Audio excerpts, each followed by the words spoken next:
நம்மளுடைய எண்ணங்களை வைத்து உடல் சார்ந்த விஷயங்களும் மனம் சார்ந்த விஷயங்களும் எப்படி சரி செய்து ரொம்ப சந்தோஷமா வாழ்ந்து அந்த இறைவனை அடையலாம் அப்படின்றதாங்க இந்த வீடியோல பார்க்க போறோம். இதை பார்த்தீங்கன்னா உங்களுக்கு இருக்கிற பிரச்சனைகள் பாதி சரியாயிடும். ஏன்னா இது சின்ன ஒரு ட்ரிக்கு தான், ஆனா இதை பண்ணீங்கன்னா உங்க லைஃபே சேஞ்ச் ஆகும். மிஸ் பண்ணாம முழுமையா வீடியோ பாருங்க.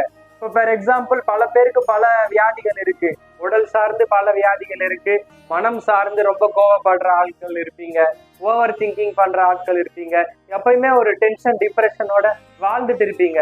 ஸோ இப்படிலாம் இருக்கிற நீங்க இதை விட்டு எப்படி வெளியே வர்றது, இதை பத்தி தாங்க சொல்ல போறேன். நல்லா கவனிங்க. இப்போ ஃபார் எக்ஸாம்பிள் நீங்க ஓவர் திங்கிங் பண்ற ஒரு பர்சன் வச்சுப்போம். எது கேட்டாலும் ரொம்ப ஓவரா திங்க் பண்றீங்க.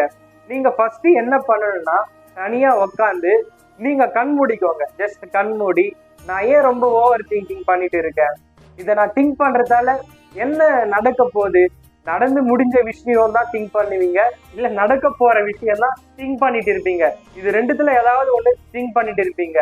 நடந்து முடிஞ்ச விஷயத்த நினைச்சு ஒரு பிரயோஜனமும் கிடையாது, நடக்க போற விஷயத்த நினைச்சு ஒரு பிரயோஜனமும் கிடையாது. நம்மளுடைய வாழ்க்கை எப்ப முடியும்னு ஒன்னும் நமக்கும் தெரியாது. இப்ப பிரசன்ட்ல இருக்கீங்கல்ல, இதுதான் நீங்க வாழ்ந்துட்டு இருக்கிற வாழ்க்கை. அதனால இப்படி திங்க் பண்றதால என்னுடைய மனம் ரொம்ப கெட்டு போகுது, எல்லார்கிட்டையும் என்னால சகஜமா பேச முடியல, என்னால வாழ்க்கையை சந்தோஷமா வாழ முடியல. இப்படி திங்க் பண்ணி என்ன பண்ண போறோம், நடந்து முடிஞ்சிடுச்சு, நடக்க போறது என்னமோ அதற்கான எஃபர்ட்டை நான் இப்போ போடணும், இப்போ வாழ்ந்துட்டு இருக்கிற வாழ்க்கை நான் சந்தோஷமா வாழணும், இது ஒன்னும் எனக்கு நான் யோசிக்க மாட்டேன். இறைவன் முன்னாடி உட்காந்து இறைவா இதுல இருந்து என்ன கூடிய சீக்கிரம் வெளியே கொண்டு வா அப்படின்னு இறைவன் முன்னாடி போயிட்டு நீங்க தினந்தோறும் கண்மூடி ஒரு 10 நிமிஷம், நான் இனிமே ஓவர் திங்கிங் எல்லாம் எதுவும் பண்ண மாட்டேன், நான் எப்பயுமே ரொம்ப பிரசன்ட்ல இருப்பேன், தேவையில்லாத எண்ணங்கள் வந்தாலும் அதை நான் அதிகமா யோசிக்க மாட்டேன், எல்லாரிடமும் நான் ரொம்ப சிரிச்சு சந்தோஷமா வாழ்வேன், நான் சந்தோஷமா இருக்கேன்,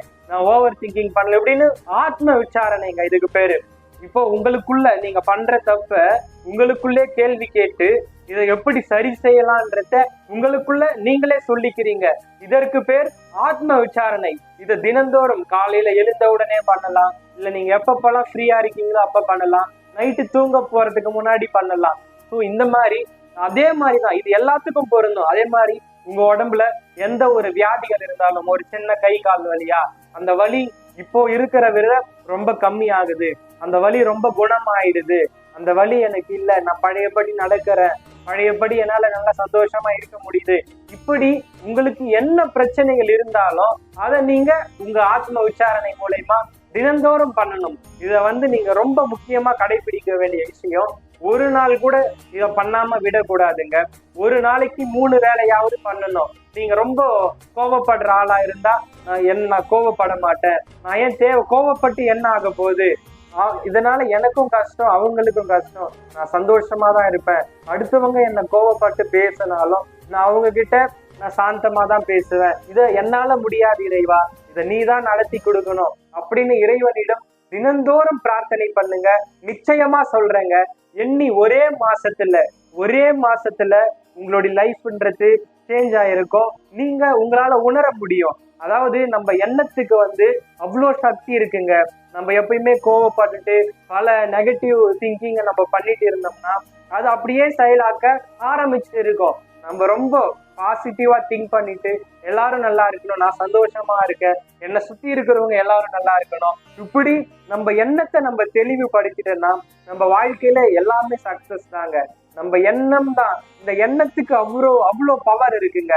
நம்ம என்னதான் ஒரு மேனிஃபெஸ்டேஷன் பண்ணாலும் நம்ம எண்ணம் சரியா இல்லைன்னா அந்த மேனிஃபெஸ்டேஷன் ஆகாது. இப்ப தியானத்துல உங்களுடைய வாழ்க்கைக்கு என்ன தேவையோ அதை நீங்க மேனிஃபெஸ்டேஷன் பண்றீங்க, அதை நடந்துட்ட மாதிரி மேனிஃபெஸ்டேஷன் பண்ணணும். இல்லைன்னா வச்சுக்கோங்களேன், டக்குன்னு ஒரு வேற நெகட்டிவ் திங்கிங் வரும், இந்த மேனிஃபெஸ்டேஷன் காணாம போயிடும். ஸோ அது பண்ணியும் நீங்க பிரயோஜனம் கிடையாது. அதனால நம்ம வாழக்கூடிய வாழ்க்கை ஒரு வாழ்க்கைங்க. எவ்வளோ விஷயங்கள் நம்மள கடந்து போகுது, ஒவ்வொரு நாள் என்னென்னமோ நாட்டுல நடந்திருக்கு, இப்படின்றதுக்குள்ள ஒருத்தன் இறந்து போயிடுறான், என்னமோ நடக்குது. அதனால நம்ம நிச்சயமே இல்லை, நம்மளுடைய வாழ்க்கைக்கு கேரண்டி இருக்கா? நீ இவ்வளவு நாள் தான், நீ இந்த 100 வருஷம்னா 100 வருஷம் வரைக்கும் நீ வாழ்ந்துடுவ, அதுக்கு முன்னாடி உனக்கு ஒன்னும் ஆகாது, எந்த ஒரு வியாதியும் வராது, நீ சந்தோஷமா இருப்ப, இப்படின்னு ஏதாவது ஒரு கேரண்டி இருக்கான்னு? ஒன்னும் கிடையாது. நம்ம வாழும் பொழுது பல பிரச்சனைகளை சந்திக்கிறோம். நமக்கு பணம் பிரச்சனை வருது, மனம் சார்ந்த பிரச்சனை வருது, வாழ்க்கையில பல பிரச்சனைகள் வருது. இந்த மாதிரி பல பிரச்சனைகள் வந்துகிட்டே இருக்கு. இதனால மனிதன் ஓடிக்கிட்டே இருக்கான். ஓடி ஓடி அவன் என்ன யோசிக்கணும், என்ன பண்ணணும், என்ன பண்ணக்கூடாது, இது எல்லாமே தெரியாம அவன் பாட்டுன்னு ஏதோ வந்தோம், வாழ்ந்தோம், செத்து போயிட்டோம் அப்படின்னு வாழ்ந்துட்டு போயிடுறான். கடைசியில இறைவனையும் மறந்துடுறான், நான் எதுக்கு வந்தேன் அப்படின்றதையும் மறந்துடுறான். இது ஒரு வாழ்க்கையாங்க? என்னங்க வாழ்க்கை இது? இருக்கிற வரைக்கும் சந்தோஷமா இருந்துட்டு போனோம். இது நடுவுல பல பேர் பலரை கொலை பண்றாங்க, திருட்டு பண்றாங்க. ஐயோ ஐயோ, இதற்கெல்லாம் எவ்வளவு பெரிய பாவம். இதெல்லாம் இப்ப தெரியாது. அவங்க இறந்த அப்புறம் எல்லாமே அப்படியே முடிஞ்சு போச்சுன்னு நினைச்சிட்டு இருக்காங்க. ஒண்ணுமே கிடையாது. நம்ம இறந்துட்ட அப்புறம் என்னென்ன துன்பத்தை அனுபவிக்கணும் தெரியுமா? நம்ம இங்க எப்படி வாழ்ந்தோன்ற அந்த எண்ணம், அந்த துன்பத்தை அனுபவிக்கும் போது இருக்கும், அது நரக வேதனை. அதெல்லாம் நான் சொல்லி அதற்கு நான் தனியா இன்னொரு வீடியோவை போடுறேன். அதனால இன்னையில இருந்து உங்களுக்கு என்ன பிரச்சனை இருந்தாலும் இந்த ஒரு ட்ரிக்கை ஃபாலோ பண்ணுங்க. நிச்சயமா சொல்றேங்க, 1 மாசத்துல எல்லாமே சரியாயிடும். இந்த வீடியோ உங்களுக்கு மிகவும் பயனுள்ளதா இருந்திருக்கும்னு நினைக்கிறேன். இந்த வீடியோ பிடிச்சிருந்தா மறக்காம உங்களுடைய ஃப்ரெண்ட்ஸ் அண்ட் ஃபேமிலி சர்க்கிளுக்கு ஷேர் பண்ணிட்டு இதே மாதிரி யூஸ்ஃபுல்லான வீடியோஸ் பார்க்க இப்பவே சப்ஸ்கிரைப் பண்ணிக்கோங்க. இன்னொரு நல்ல வீடியோல பார்ப்போம். Thank you guys.